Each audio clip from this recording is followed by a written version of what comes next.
Argentina, 1918. Tras décadas de lucha por la reforma electoral, concretada en 1912, el radicalismo, de la mano de Hipólito Yrigoyen, transitaba su segundo año en el gobierno del país. Los sectores medios, incrementados con la enorme oleada inmigratoria, se incorporaron a la política y comenzaron a reclamar y conquistar derechos postergados. Mientras tanto, la clase obrera organizada, de sindicatos socialistas y anarquistas, alentada por el triunfo de la Revolución Rusa a fines de 1917, hacía oír su voz en el Parlamento y en las calles. La Primera Guerra Mundial llegaba a su fin con el trágico saldo de millones de muertos y países arrasados.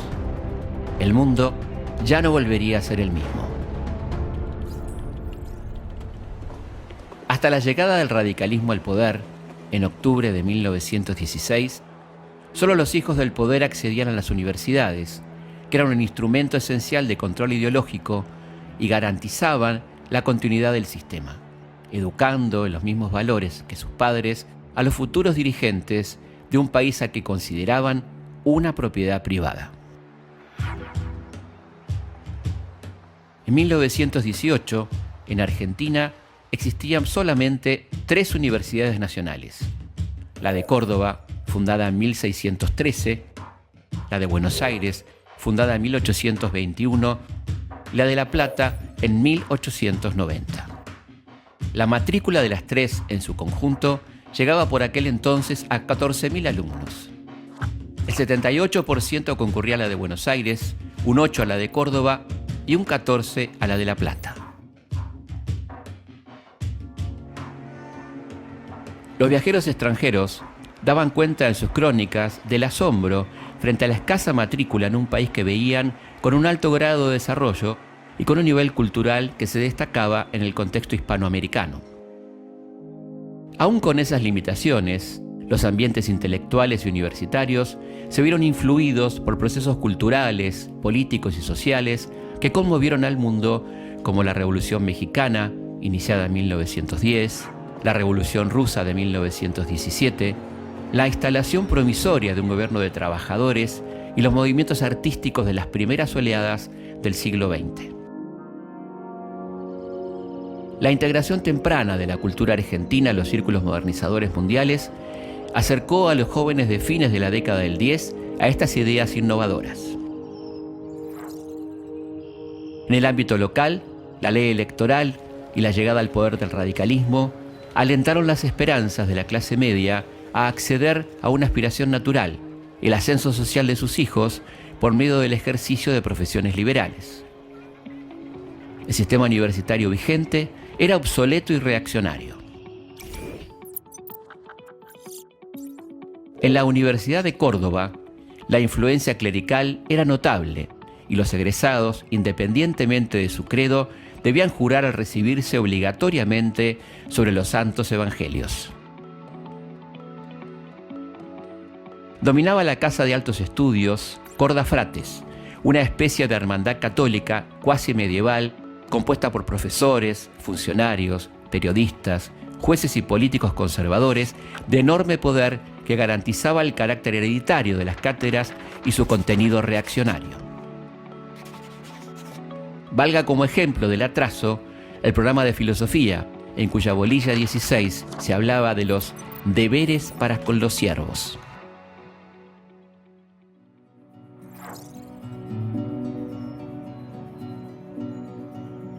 En aquella Universidad de Córdoba escaseaban las mujeres, a las que se les imponía todo tipo de trabas para ingresar, estudiar y egresar de las casas de altos estudios.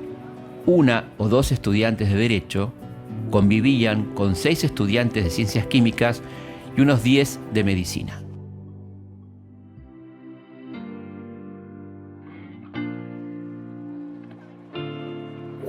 Todo empezó a fines de 1917, cuando arbitrariamente las autoridades de la Universidad de Córdoba decidieron modificar el régimen de asistencia a clase y cerraron el internado del Hospital de Clínicas, donde los estudiantes realizaban sus prácticas. El comité declaró la huelga general estudiantil el 31 de marzo de 1918 en un acto en el Teatro Rivera Indarte, que comienza a hacerse efectiva al día siguiente.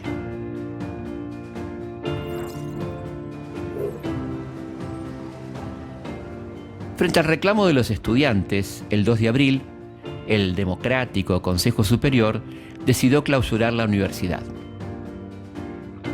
El Comité Estudiantil redactó un memorial con sus reclamos y se lo envió al ministro de Justicia e Instrucción Pública de la Nación, José Salinas.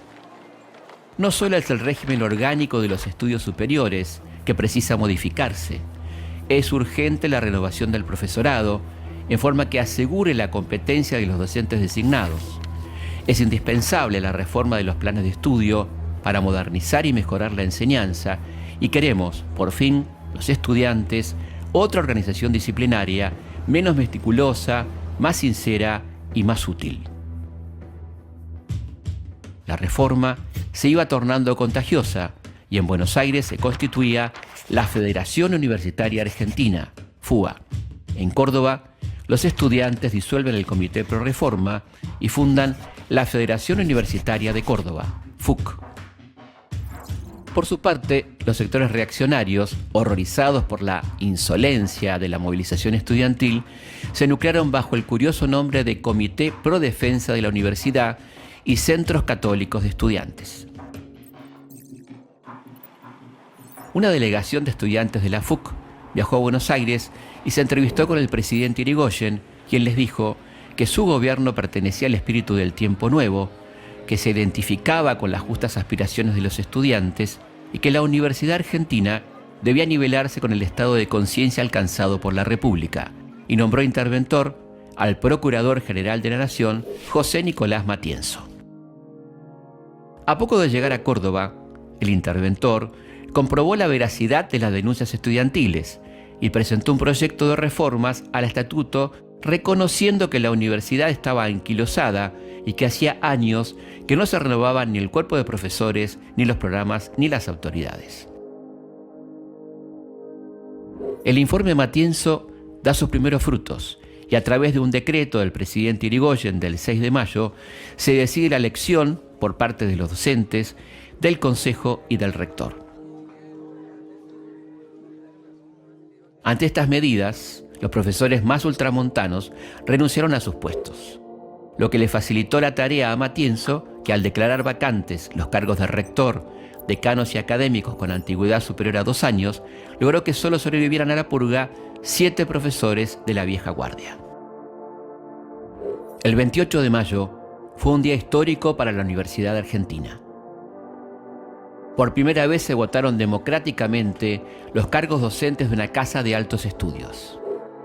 Pero faltaba dar el paso más importante: la elección del rector.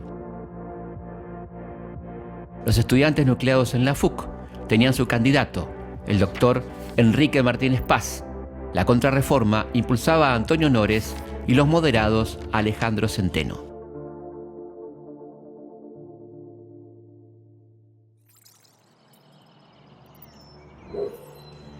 El 15 de junio de 1918, en las 2 primeras votaciones, ningún candidato alcanzó la mayoría, y para la tercera, los partidarios de Nores consiguieron los votos de Centeno y derrotaron por 24-13 a Martínez Paz.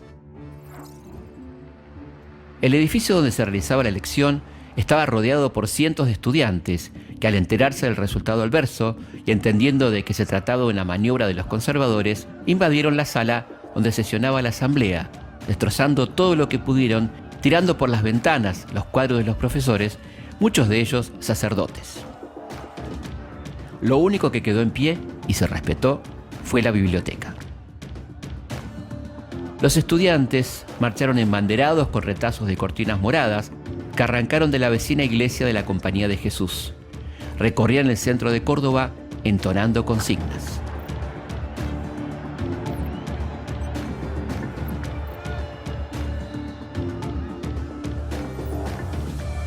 Se proclamó nuevamente la huelga general, la revolución universitaria y la universidad libre. Los estudiantes recibieron el apoyo de la población en general y del movimiento obrero en particular. Cuando el rector electo, Antonio Nores, intentó asumir sus funciones, volvieron a producirse incidentes. Finalmente, se reunió en su despacho con miembros de la FUC, quienes le solicitaron la renuncia, a lo que, según algunas versiones, el democrático rector contestó que prefería un tendal de cadáveres antes que renunciar. Mientras tanto, ordenaba a la policía la detención de los delegados. El accionar de los estudiantes cordobeses obtuvo la adhesión de sus pares porteños, de distintas organizaciones obreras y de políticos intelectuales destacados como Alfredo Palacios, Francisco Berroetaveña, José Ingenieros, Juan B. Justo, Nicolás Repeto, Antonio de Tomaso y Leopoldo Lugones. El 21 de junio, los estudiantes cordobeses dan a conocer el denominado Manifiesto Liminar, redactado muy probablemente por Deodoro Roca y dirigido a los hombres libres de América del Sur, aludiendo al pasado emancipador de Bolívar y San Martín, al presente de su tiempo, al de las luchas revolucionarias de Zapata en México y Lenin en Rusia. El manifiesto decía: la juventud ya no pide, exige que se le reconozca el derecho a exteriorizar ese pensamiento propio de los cuerpos universitarios por medio de sus representantes. Está cansada de soportar a los tiranos. Si ha sido capaz de realizar una revolución en las conciencias, no puede desconocérsele la capacidad de intervenir en el gobierno de su propia casa.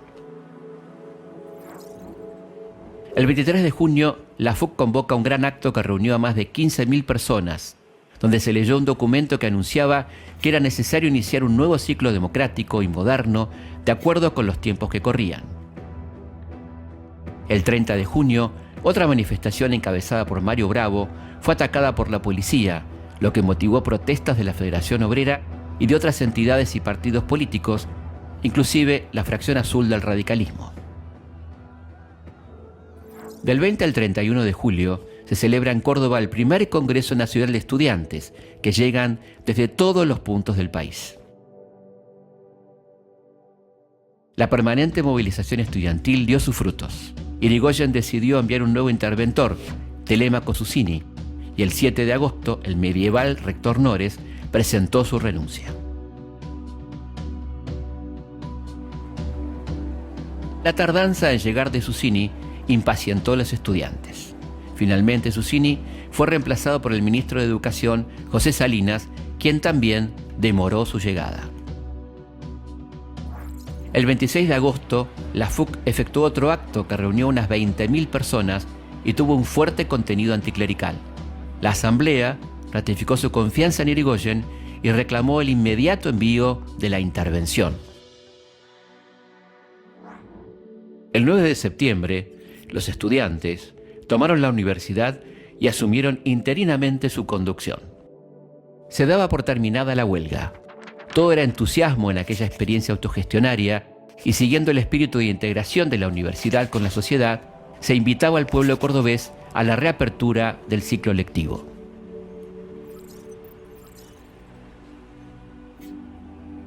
Pero los sectores reaccionarios continuaban siendo muy poderosos en aquella Córdoba del 18, y la multitudinaria y emotiva ceremonia fue interrumpida por un contingente de unos 100 policías y soldados. Los estudiantes se atrincheraron decididos a no abandonar su universidad, pero los defensores del orden irrumpieron a golpes y bayonetazos y detuvieron a los ocupantes, que fueron procesados acusados de sedición. Los hechos de Córdoba despertaron al interventor Salinas, que finalmente viajó a asumir su cargo y aceptó las renuncias de varios profesores, entre ellos Nores, que había pasado de rector a profesor. Salinas llevó adelante una prolija tarea de organización y reabrió el internado del Hospital de Clínicas. Las vacantes producidas por los renunciantes fueron cubiertas por algunos reformistas como Deodoro Roca y Arturo Capdevila. Con el aval de la FUC fue electo rector el doctor Eliseo Soaje. Por su parte, la jerarquía católica, una de las derrotadas en esta contienda, expresaba: Córdoba ha contemplado azorada, y sin creer que fuera realidad, las manifestaciones desordenadas y sacrílegas que veía. El movimiento universitario reformista renovó los programas, posibilitó la apertura de la universidad a un mayor número de estudiantes, promovió la participación de estos en la dirección de las universidades e impulsó un acercamiento de las casas de estudios a los problemas del país. Actualizó y democratizó los planes de estudio y los métodos pedagógicos. Implantó el cogobierno de la universidad por graduados, docentes y alumnos, la libertad de cátedra y la autonomía. Pero también la Reforma contribuyó a la politización de la juventud con una impronta americanista y antiimperialista que se expresó en nuestro país y en América Latina.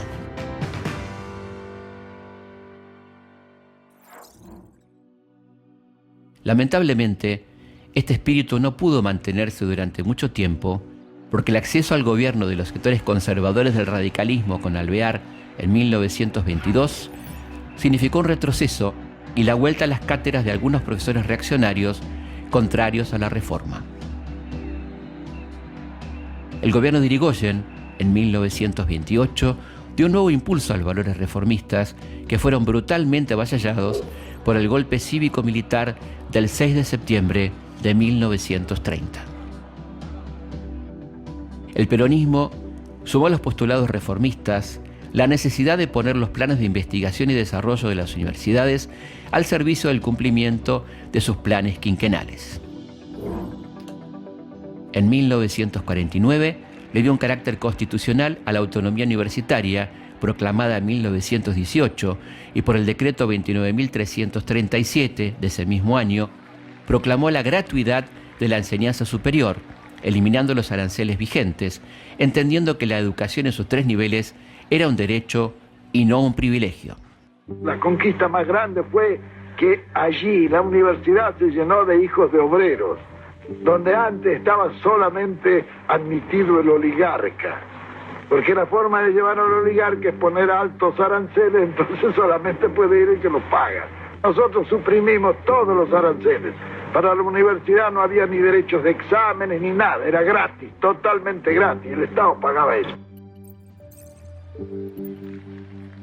Los estudios superiores volvieron a ser noticia en 1958, cuando a poco de asumir el presidente Arturo Frondizi envió al Parlamento una ley que autorizaba a las universidades privadas emitir títulos habilitantes. La ley desató una grave crisis aún dentro de las filas frondicistas y movilizó masivamente a la sociedad argentina a favor de la laica, es decir, de la enseñanza gratuita y estatal, o la libre, la privada, paga y mayoritariamente católica. El presidente apoyó la reforma, que fue sancionada con un gran costo político para el oficialismo. La Universidad Pública Argentina vivió, pese a estos sobresaltos, un periodo de esplendor entre 1958 y 1966, particularmente durante la gestión del presidente radical Arturo Illia, quien incrementó notablemente el presupuesto y honró los postulados reformistas. Se multiplicaron los centros de investigación, se creó el primer canal educativo de América Latina y se incorporó la primera computadora científica, Clementina.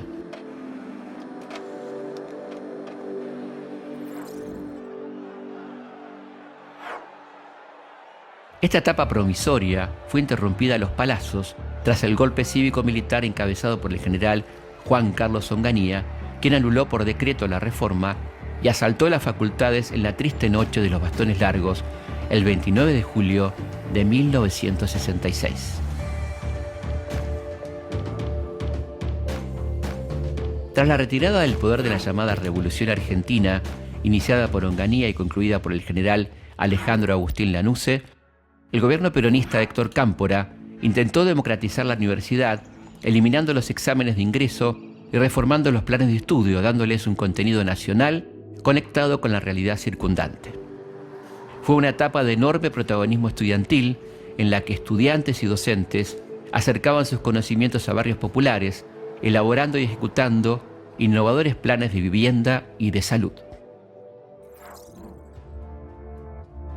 La dictadura cívico-militar, iniciada el 24 de marzo de 1976, instaló el terror en las universidades, modificó regresivamente los planes de estudio, reimplantó los exámenes de ingreso y pretendió vanamente arancelar los estudios. Con la vuelta a la democracia, a fines de 1983, el gobierno radical del doctor Raúl Alfonsín dio un nuevo impulso a los estudios universitarios, anulando los exámenes de ingreso e implementando el ciclo básico común, intentando nivelar a los alumnos y compensar los años de contenidos nefastos en la escuela secundaria durante la dictadura. En los últimos 20 años, y con mucha intensidad en las gestiones de Néstor Kirchner y Cristina Fernández de Kirchner, se incrementó notablemente el número de universidades nacionales en distintos puntos del conurbano bonaerense y las provincias argentinas, lográndose la incorporación al sistema universitario de miles de estudiantes que conforman la primera generación en sus familias que accede a este derecho.